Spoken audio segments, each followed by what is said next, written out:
¿Cuál es la importancia de la comunicación humana? Nosotros hemos identificado o hemos propuesto estos cuatro componentes, estos cuatro elementos. No quiere decir que sean los únicos y evidentemente como usuario del lenguaje o de la lengua usted podrá identificar otros propósitos mucho más allá de estos cuatro que estamos aquí estableciendo. Primero, conocemos el mundo que nos rodea. A través del lenguaje nosotros podemos acceder al mundo que nos rodea o por lo menos señalarlo, definirlo, construirlo. También nos hace partícipes del mundo que rodea a otras personas. Organizamos nuestro pensamiento a través de la comunicación, le damos orden a lo que estamos pensando, expresamos nuestros sentimientos e ideas y comprendemos los sentimientos e ideas de los demás. Hay varias formas de comunicación humana y dentro de esta, pues evidentemente hablamos del código lingüístico, código paralingüístico y código extralingüístico. Para este corto video debemos identificar estos elementos y nosotros nos enfocaremos en este específicamente, el código lingüístico, la oralidad y la escritura sería entonces la forma en la que se expresa o se manifiesta. Ahora bien, ¿qué es el código lingüístico? Este se define como el sistema de signos y de reglas que regulan, que le dan orden a dichos signos. Por ejemplo, con las letras conformamos sílabas, con las sílabas conformamos palabras, con las palabras conformamos oraciones, con las oraciones párrafos y en todos ellos vamos intercalando, mezclando signos ortográficos como acentuación, puntuación, etc. Todos estos elementos están o son parte del sistema de signos, pero a la vez para la construcción de cada uno de ellos nos hemos tenido que sustentar, nos hemos tenido que basar en un sistema de reglas que precisamente van a regular la forma en la que hacemos uso de dichos signos. Ahora bien, importante el código lingüístico para el caso del español, vamos a ejemplificarlo con esto, ¿cierto? Las 27 palabras, las 27 letras que conforman el abecedario del idioma español. Sin embargo, no queremos decir con esto que el código lingüístico solo consta de 22 consonantes y 5 vocales. No, solo estamos ejemplificando a partir de estos elementos. Evidentemente, hay muchos otros que entrarían en juego en esto del código lingüístico como sistema de signos.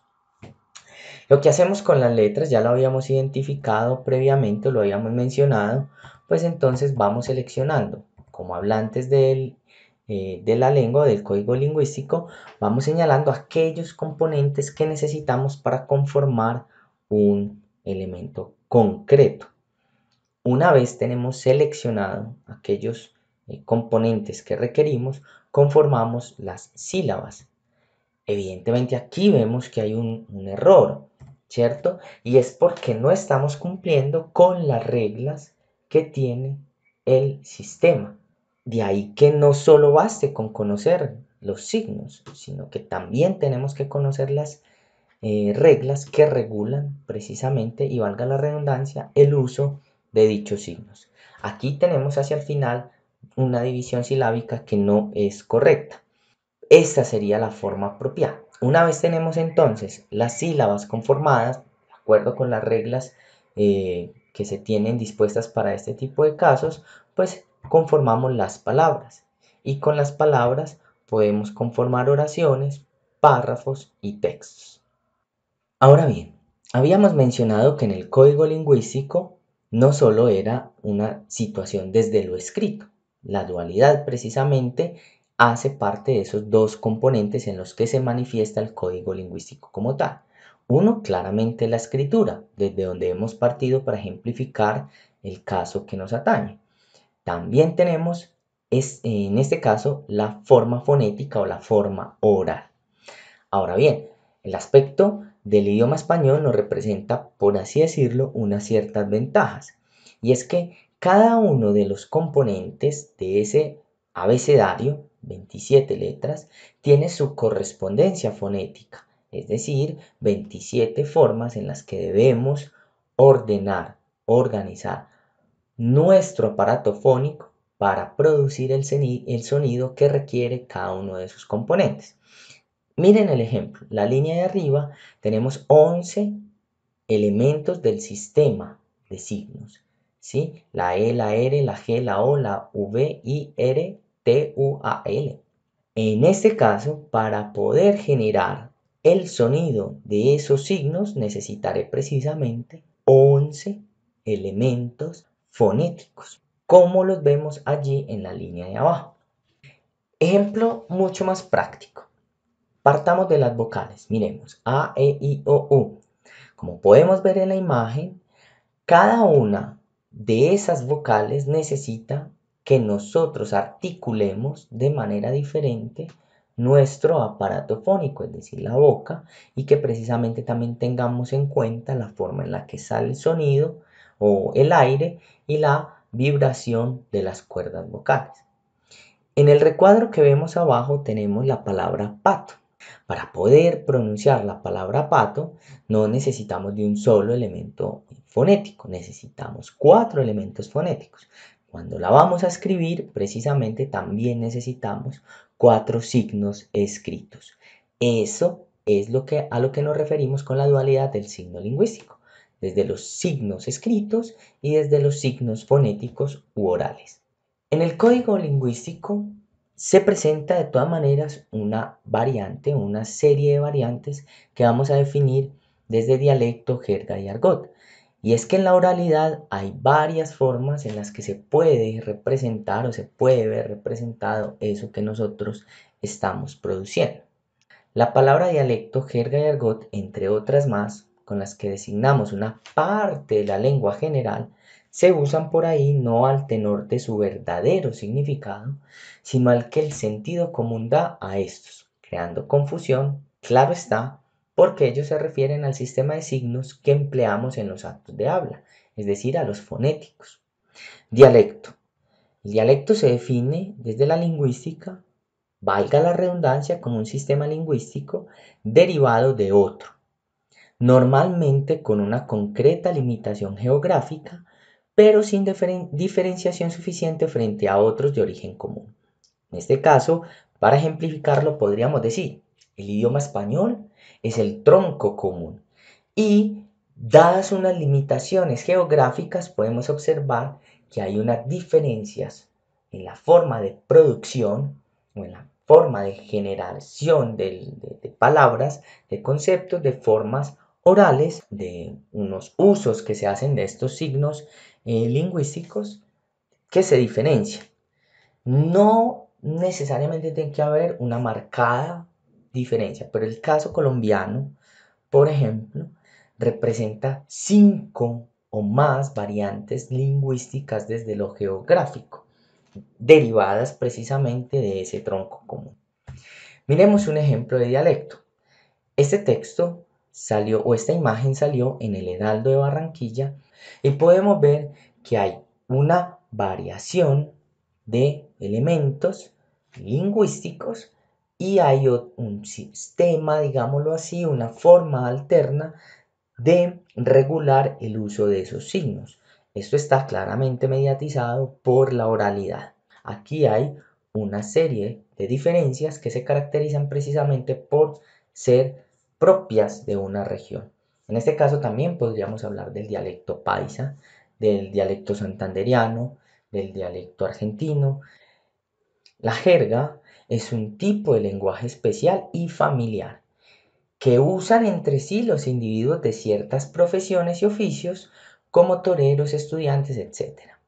Yo inclusive podría decir o afirmar que la jerga dentro de esa variante regional se diferencia inclusive por el uso que se realizan en unos grupos poblacionales mucho más reducidos.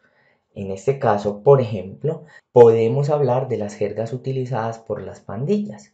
Es decir, ellos crean una nueva forma de hacer uso de ese sistema de signos y en el que empiezan a resignificar, a regular la construcción de palabras y elementos de una manera diferente y mucho más diferenciada del tronco común y del tronco regional o de la variante regional. Entonces aquí tenemos varias palabras que solo se podrían entender precisamente en ese grupo poblacional al que corresponden este tipo de palabras. Argot. El argot es una jerga o jeringosa, al menos así lo manifiesta el diccionario. Sin embargo, trae esta definición: lenguaje especial entre personas de un mismo oficio o actividad. Aquí estaríamos hablando de un tipo de lenguaje, podríamos decir especializado, y que es usado por personas de un mismo oficio o actividad. Claro está, porque las palabras o los términos o los conceptos que son usados en este tipo de grupos, que también son reducidos, pueden utilizarse en diferentes regiones. Sin embargo, no puede ser utilizado en diferentes ámbitos contextuales porque pertenecen precisamente a ese oficio, a esa actividad característica. Aquí, por ejemplo, traemos esta imagen donde el argot hace referencia a ese tipo de elementos que se utilizan mucho desde la medicina. Vemos una imagen en la que el doctor está proponiendo una serie de palabras que el paciente no comprende, y es porque han generado un tipo de uso de esos signos que se relaciona directamente con la actividad y en cuyo caso, si la persona no pertenece a esa actividad, no podrá comprender el sentido que tiene cada uno de estos elementos. ¿Qué recomendaciones surgen entonces del código lingüístico a la hora de hablar en público, a la hora de hacer una presentación pública? Tenemos las siguientes. Primero, haga buen uso de la escritura. La correcta ortografía, es decir, el correcto uso de los signos lingüísticos y aplicar las correctas reglas, las reglas apropiadas a estos signos, es la mejor carta de presentación. Si va a emplear una palabra mal escrita, tenga un propósito definido con ella. No que sea por un error, sino porque la está empleando con un propósito, con una intención comunicativa específica. Module bien. Recuerde que la idea es ser comprendido por los receptores de su discurso. Entonces debe manejar los elementos necesarios desde la oralidad, aplicando, volvemos a lo mismo, el correcto uso de los signos de acuerdo con las reglas que deben ser aplicadas de una manera asertiva. Cuarto, si tiene un dialecto, no lo oculte. No hay necesidad de ello. Sin embargo, trate de dosificarlo para que su discurso sea claro. A veces creemos que las personas que están en el público nos comprenden perfectamente el discurso, aunque tengamos el dialecto. Eso no necesariamente tiene que ser así. Por lo tanto, uno dosifica el dialecto para poder ser comprensible a todo el público asistente a su puesta en común o a su discurso. Tenga cuidado con la jerga. Recuerde que académicamente debe usar términos apropiados, ya que el contexto académico no es el mismo que tenemos, por ejemplo, en el contexto barrial. No es el mismo contexto barrial. Entonces, la diferencia de términos puede generar también complicaciones a la hora de ser comprendido. Entonces, la jerga a nivel académico hay que reducirla al máximo exponente o no aplicarla. El argot está bien, sobre todo si es de su área de profesión. No obstante, no está mal usarlo, está mal saturar el discurso de este tipo de elementos. Claro está, valga la aclaración, dependerá también del público a quien usted esté dando su discurso. Y si este video ha sido de su interés, recuerde seguirnos en en nuestra página ergovirtual.com, en redes sociales y suscribirte a nuestro canal en YouTube.